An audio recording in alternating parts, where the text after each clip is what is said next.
Chapter 1. Many years later, as he faced the firing squad, Colonel Aureliano Buendía was to remember that distant afternoon when his father took him to discover ice. At that time, Macondo was a village of 20 adobe houses built on the bank of a river of clear water that ran along a bed of polished stones which were white and enormous like prehistoric eggs. The world was so recent that many things lacked names, and in order to indicate them, it was necessary to point. Every year during the month of March, a family of ragged gypsies would set up their tents near the village, and with a great uproar of pipes and kettle drums they would display new inventions.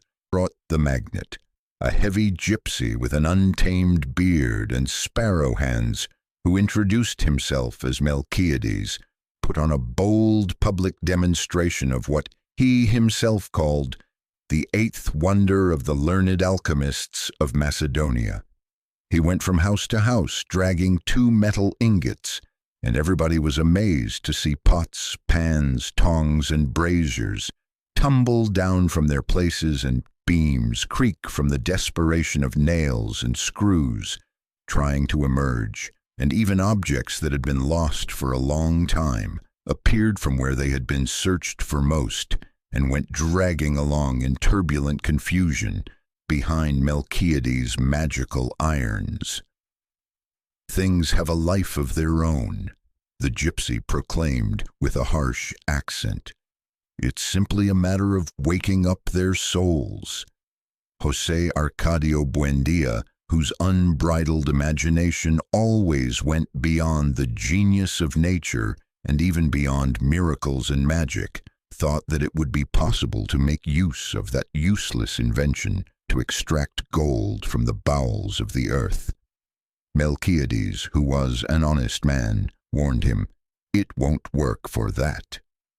But José Arcadio Buendía at that time did not believe in the honesty of gypsies, so he traded his mule and a pair of goats for the 2 magnetized ingots.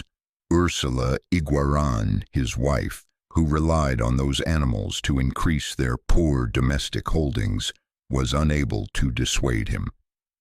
"Very soon we'll have gold enough and more to pave the floors of the house," her husband replied.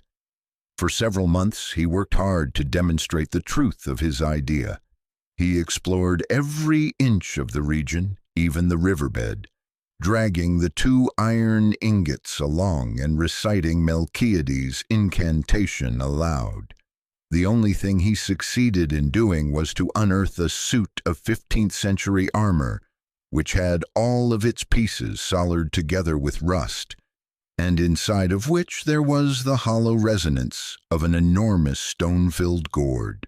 When José Arcadio Buendía and the 4 men of his expedition managed to take the armor apart, they found inside a calcified skeleton with a copper locket containing a woman's hair around its neck. In March, the gypsies returned. This time they brought a telescope and a magnifying glass the size of a drum, which they exhibited as the latest discovery of the Jews of Amsterdam.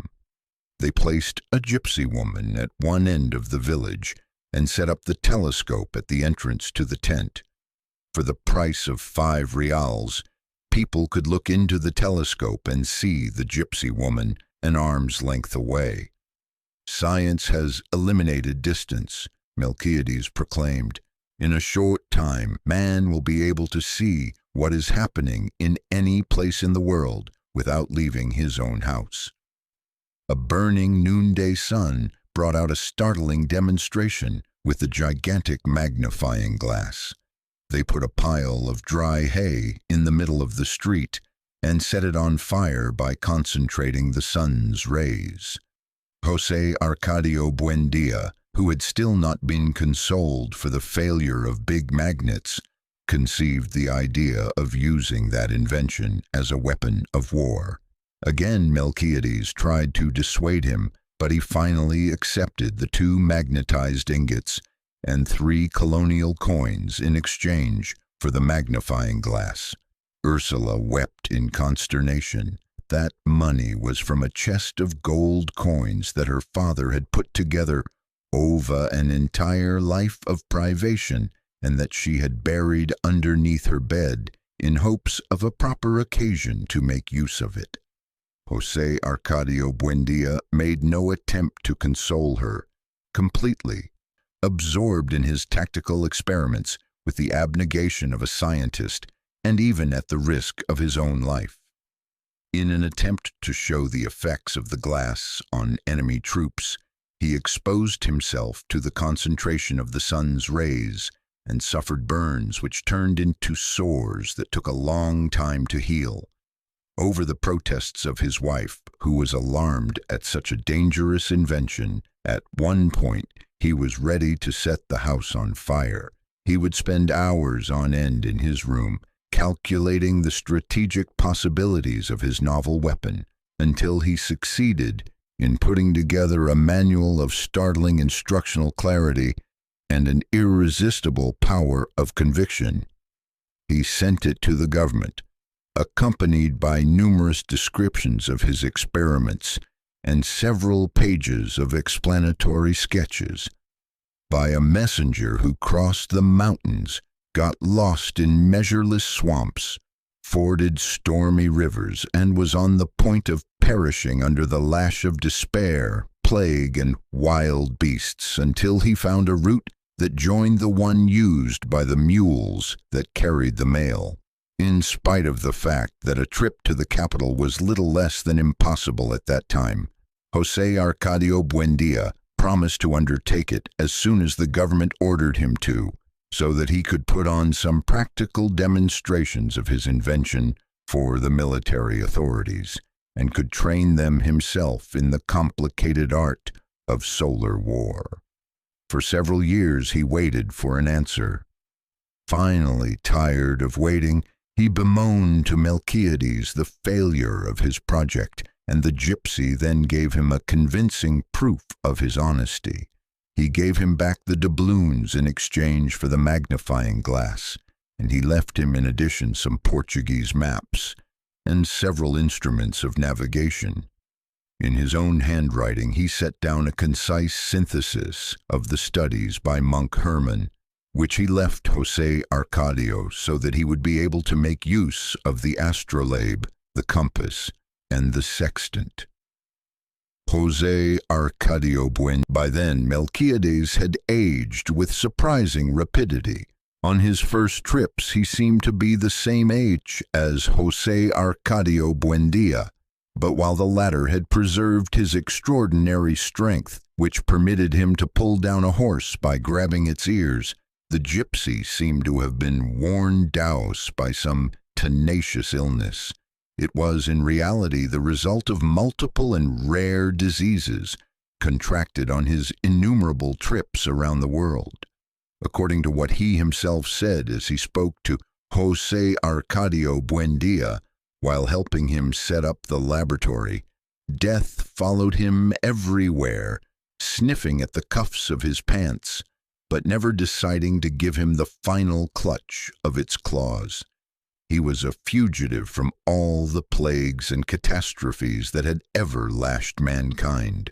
He had survived pellagra in Persia, scurvy in the Malayan archipelago, leprosy in Alexandria, beriberi in Japan, bubonic plague in Madagascar, an earthquake in Sicily, and a disastrous shipwreck in the Strait of Magellan. That prodigious creature said to possess the keys of Nostradamus was a gloomy man, enveloped in a sad aura, with an Asiatic look that seemed to know what there was on the other side of things. He wore a large black hat that looked like a raven with widespread wings, and a velvet vest across which the patina of the centuries had skated. But in spite of his immense wisdom and his mysterious breadth, he had a human burden, an earthly condition that kept him involved in the small problems of daily life. He would complain of the ailments of old age. He suffered from the most insignificant economic difficulties, and he had stopped laughing a long time back because scurvy had made his teeth drop out. On that suffocating noontime when the gypsy revealed his secrets, José Arcadio Buendía had the certainty that it was the beginning of a great friendship. The children were startled by his fantastic stories. Aureliano, who could not have been more than 5 at the time, would remember him for the rest of his life as he saw him that afternoon, sitting against the metallic and quivering light from the window, lighting up with his deep organ voice the darkest reaches of the imagination, while down over his temples there flowed the grease that was being melted by the heat. José Arcadio, his older brother, would pass on that wonderful image as a hereditary memory to all of his descendants. Ursula, on the other hand, held a bad memory of that visit, for she had entered the room just as Melchiades had carelessly broken a flask of bichloride of mercury. "It's the smell of the devil," she said. "Not at all," Melchiades corrected her. "It has been proven that the devil has sulfuric properties, and this is just a little corrosive sublimate." Always didactic, he went into a learned exposition of the diabolical properties of cinnabar, but Ursula paid no attention to him, although she took the children off to pray. That biting odor would stay forever in her mind, linked to the memory of Melchiades. The rudimentary laboratory, in addition to a profusion of pots, funnels, retorts, filters, and sieves, was made up of a primitive water pipe, a glass beaker with a long, thin neck, a reproduction of the philosopher's egg, and a still the gypsies themselves had built in accordance with modern descriptions of the 3-armed alembic of Mary the Jew. Along with those items, Melchiades left samples of the 7 metals that corresponded to the 7 planets, the formulas of Moses and Zosimus for doubling the quantity of gold, and a set of notes and sketches concerning the processes of the great teaching that would permit those who could interpret them to undertake the manufacture of the philosopher's stone. Seduced by the simplicity of the formulas to double the quantity of gold, José Arcadio Buendía paid court to Ursula for several weeks, so that she would let him dig up her colonial coins and increase them by as many times as it was possible to subdivide mercury. Ursula gave in, as always, to her husband's unyielding obstinacy. Then José Arcadio Buendía threw 3 doubloons into a pan and fused them with copper filings, orpiment, brimstone, and lead. He put it all to boil in a pot of castor oil until he got a thick and pestilential syrup which was more like common caramel than valuable gold.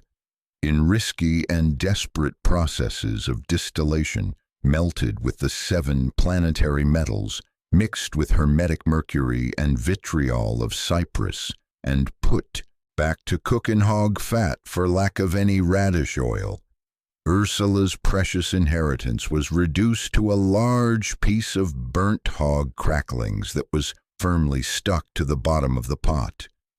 When the gypsies came back, Ursula had turned the whole population of the village against them.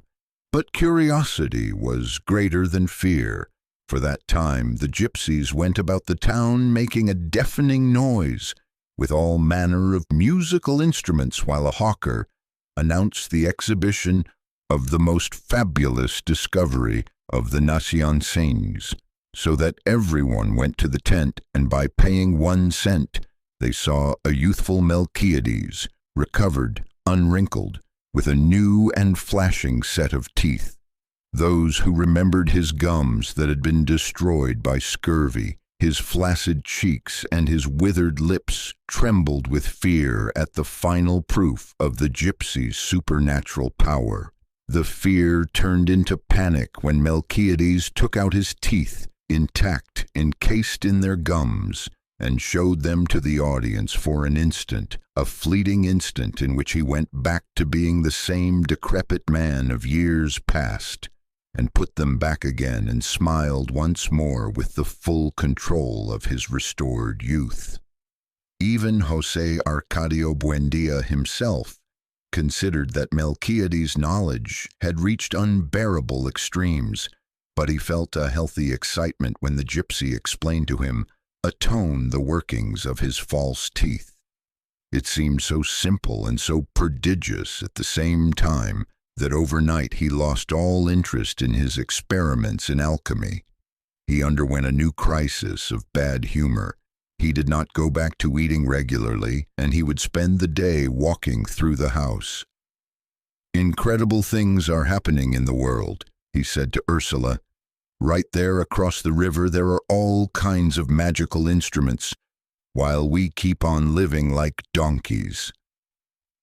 Those who had known him since the foundation of Macondo were startled at how much he had changed under Melquiades' influence. At first, José Arcadio Buendía had been a kind of youthful patriarch who would give instructions for planting and advice, for the raising of children and animals, and who collaborated with everyone, even in the physical work, for the welfare of the community. Since his house, from the very first, had been the best in the village, the others had been built in its image and likeness. It had a small, well-lighted living roost, a dining room in the shape of a terrace with gaily colored flowers, 2 bedrooms, a courtyard with a gigantic chestnut tree, a well-kept garden, and a corral where goats, pigs, and hens lived in peaceful communion. The only animals that were prohibited, not just in his house but in the entire settlement, were fighting cocks. Ursula's capacity for work was the same as that of her husband, active, small, severe, that woman of unbreakable nerves who at no moment in her life had been heard to sing seemed to be everywhere, from dawn until quite late at night, always pursued by the soft whispering of her stiff, starched petticoats. Thanks to her, the floors of tamped earth, the unwhitewashed mud walls, the rustic wooden furniture they had built themselves were always Dean, and the old chests where they kept their clothes exhaled the warm smell of basil. José Arcadio Buendía, who was the most enterprising man ever to be seen in the village, had set up the placement of the houses in such a way that from all of them one could reach the river and draw water with the same effort, and he had lined up the streets with such good sense that no house got more sun than another during the hot time of day. Within a few years, Macondo was a village that was more orderly and hard-working than any known until then by its 300 inhabitants. It was a truly happy village where no one was over 30 years of age and where no one had died. Since the time of its founding, José Arcadio Buendía had built traps and cages. In a short time he filled not only his own house, but all of those in the village with troupials, canaries, bee-eaters, and redbreasts.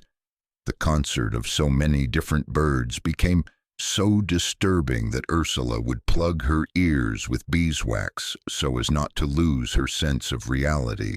The first time that Melquiades' tribe arrived, selling glass balls for headaches, everyone was surprised that they had been able to find that village lost in the drowsiness of the swamp, and the gypsies confessed that they had found their way by the song of the birds.